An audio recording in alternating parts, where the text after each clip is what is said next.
श्रीमद् भागवतम प्रथम स्कंद 10वां अध्याय और श्लोक नंबर 5।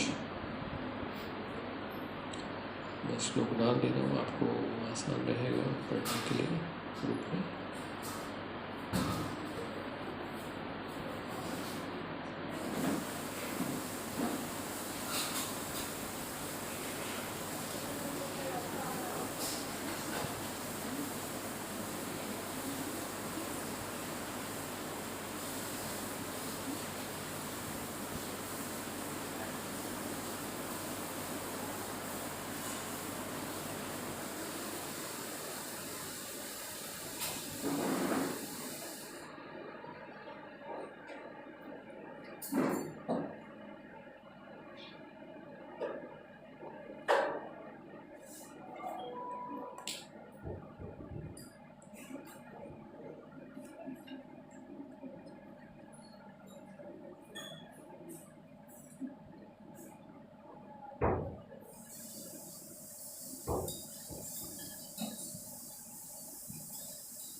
श्लोक आपको मिल गया है सभी को।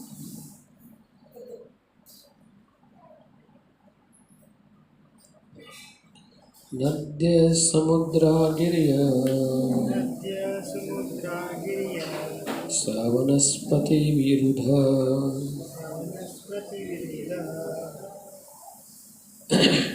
फलन्त्योदस्य सर्वा कामम् अन्वृत्तु तस्य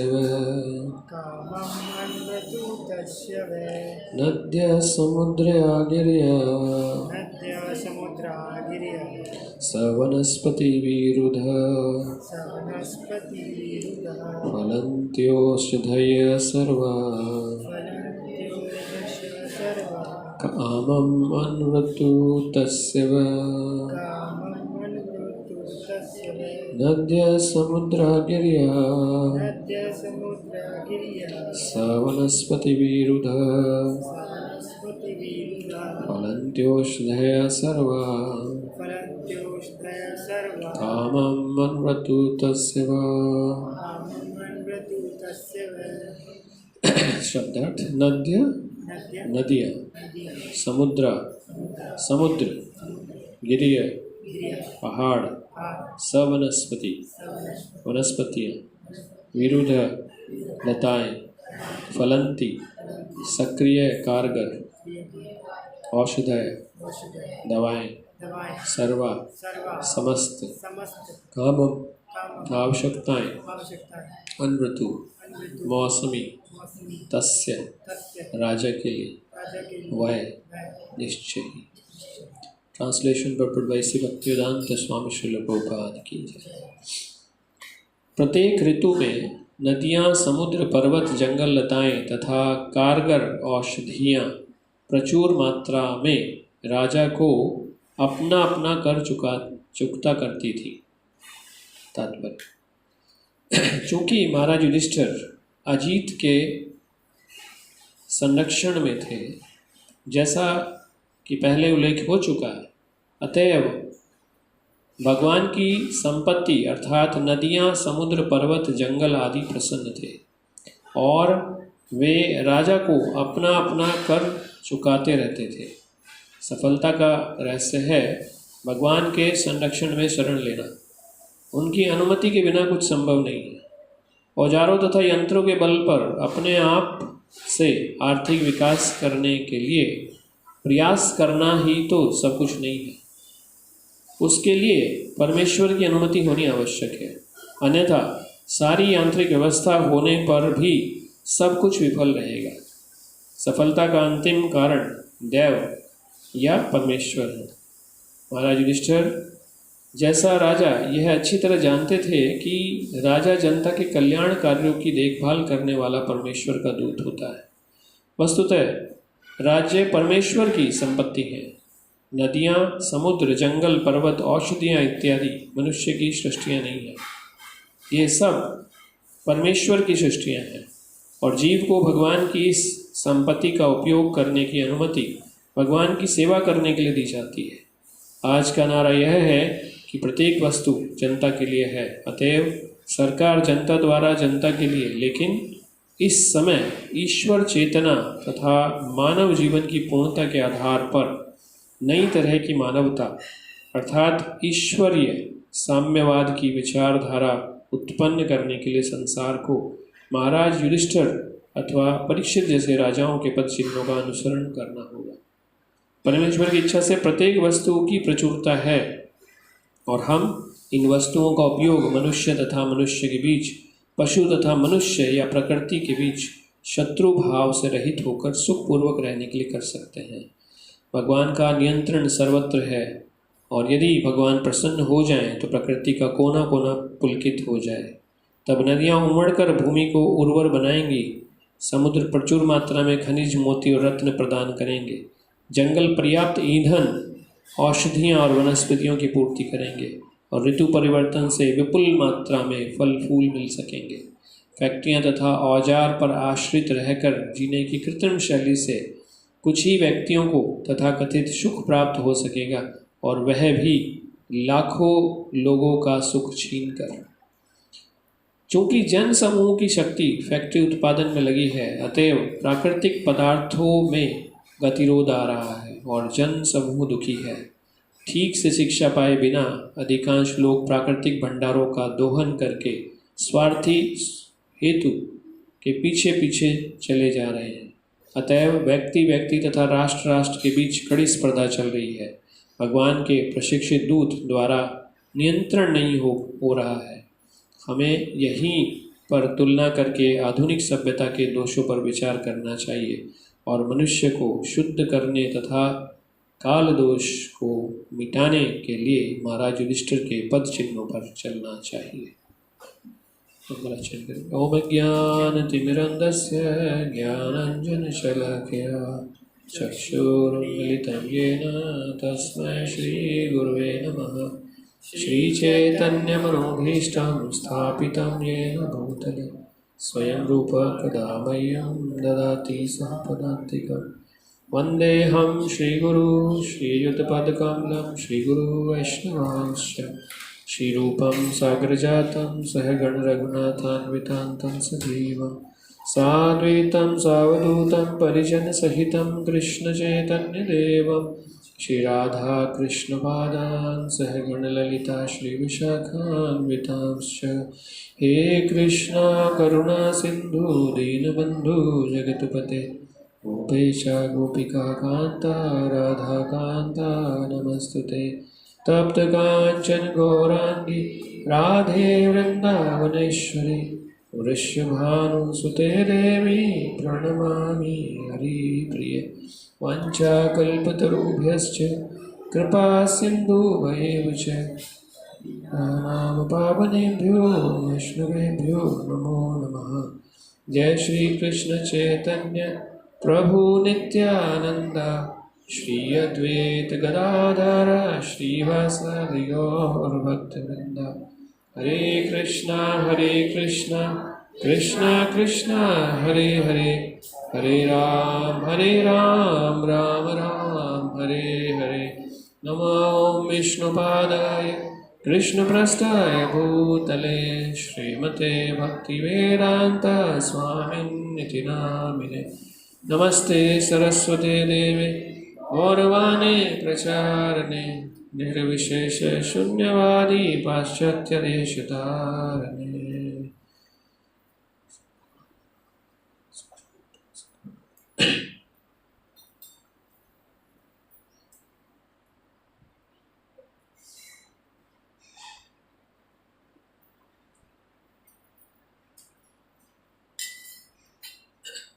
हरे कृष्ण।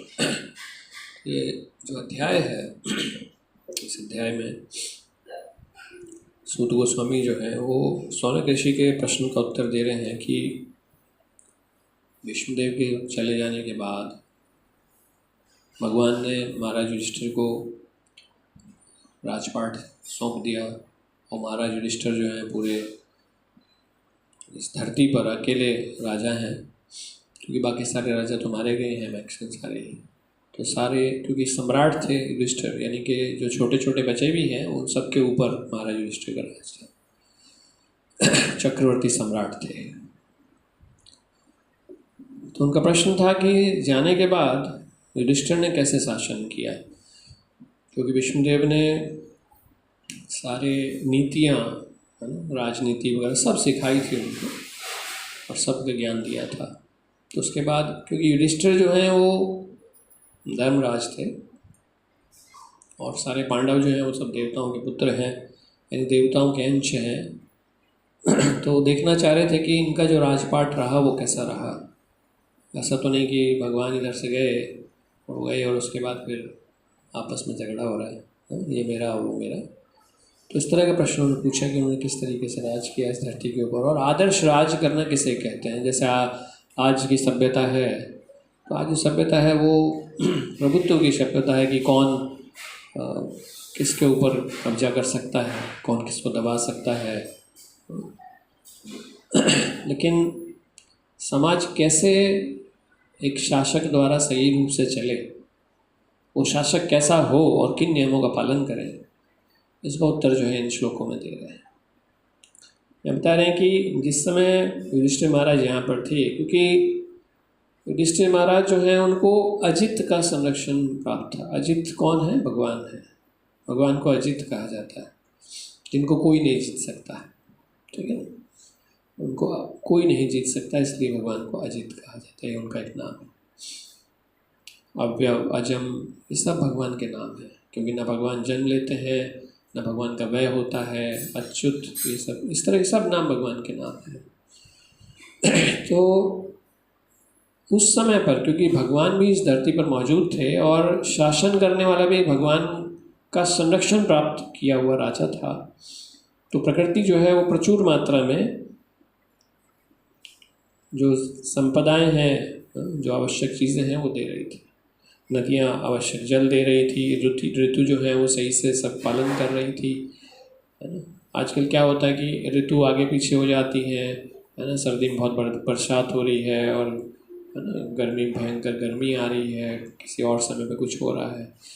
तो प्रकृति अभी नियंत्रण में नहीं है, मतलब देखा जाए ऋतुएं अपने हिसाब से पालन नहीं करेंगी, क्योंकि धरती पर अधर्म है। अभी धरती पर भगवान प्राप्त जो संरक्षण वाले राजा हैं, ये लीडर हैं, वो राज नहीं कर रहे हैं, ठीक है ना। अभी जो राज कर रहे हैं वो ज़्यादातर जो है वो भौतिक सोच के व्यक्ति हैं, है ना, जो खुद अपनी इंद्रिय तृप्ति के लिए, है ना, सत्ता हासिल करने के लिए उस तरह से राज कर रहे हैं। तो उन्हें राज नहीं पता कि राज कैसे किया जाता है। तो उसके लिए यहाँ पर प्रभुपाद जो है इसमें तात्पर्य दे रहे हैं कि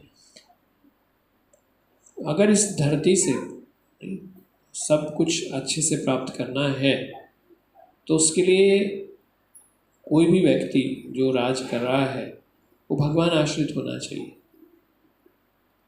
अगर वो भगवान आश्रित है तो भगवान की सेवा करने के लिए, क्योंकि भगवान आश्रित का मतलब होगा कि वो जो राजा है या वो जो लीडर है वो कुछ ऐसा कर रहा है जो भगवान की सेवा के लिए है ना, तभी उसको भगवान आश्रित कहेंगे। नहीं तो खुद पर आश्रित कहेंगे। ज़्यादातर इस जगत में सब खुद पर आश्रित हैं, नहीं अपना अच्छा बुरा सब देखते हैं। कोई जगत का नहीं देखता, कोई भगवान का नहीं देखता, भक्तों का नहीं देखता। हाँ, मतलब सही से देखने की दृष्टि नहीं है किसी के अंदर में। तो उस वजह से उनको प्रकृति से वो सपोर्ट नहीं मिलता है। हम देखते हैं प्रकृति जो है वो बहुत सारी चीज़ें पैदा करनी बंद कर देती है, धीरे धीरे बंजर हो जाती है ना, रेगिस्तान हो जाती है। और हम देखते हैं कि जैसे हम प्रलय होती है इस धरती के ऊपर, तो एक बहुत भयंकर सूखा पड़ता है और सूर्य जो है वो ऐसे 10-10 सूर्य की गर्मी के समान बहुत भयंकर गर्मी पड़ती है, सब सूख जाता है। वनस्पतियाँ सूखती हैं तो जानवरों के पास खाने के लिए कुछ नहीं बचता है, वो भूख से मरने लगते हैं। मनुष्य क्योंकि प्रकृति पर आश्रित है वो मरने लगते हैं। धीरे धीरे जीवन देखा जाए तो समाप्त हो जाता है। और जब पूरी तरह से सूख जाता है और सब मर जाते हैं जीव एक तरह से, तो भयंकर वर्षा होती है और सारी धरती डूब जाती है। तो इस तरह से जो अंत होता है, मतलब अंत इसलिए होता है क्योंकि जैसे कलयुग चल रहा है, तो कलयुग का जो अंत होगा उस समय पर भगवान कल के अवतार में आएंगे, तो उस समय पर भी बहुत कुछ नष्ट होगा।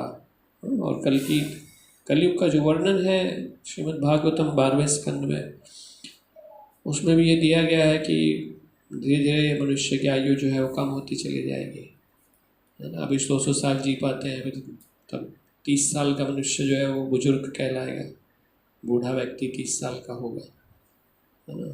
जो हाइट है वो 3-3 फुट की हाइट रह जाएगी मनुष्यों की, धीरे धीरे घटती जा रही है ना। हम देखते हैं कि जिस समय सतयुग था, तो भागवत में वर्णन आता है जब हिरण्यकशिपु धरती पर एकदम बड़े हो गए थे, तो इतने बड़े बड़े थे कि आसमान छूते थे, मतलब ये बड़ा बड़ा साइज था उनका। उसके बाद जब भगवान राम आए तो उस समय पर रावण को कहते हैं 18 फुट का था, भगवान राम और लक्ष्मण 15-15 फुट के थे, ये साइज थे। फिर उसके बाद द्वापर आया तो उसमें 10-10, 12-12 फुट हो गए, 10-10 फुट, 12। अब कलयुग चल रहा है तो 6-7 फीट है, 8 फीट वाला एकदम अलग से दिखाई देता है ना। और धीरे धीरे आप देख रहे हैं कि इस कलयुग के अंत तक जो है वो 2.5-3 फुट हो जाएगी हाइट जो है ना।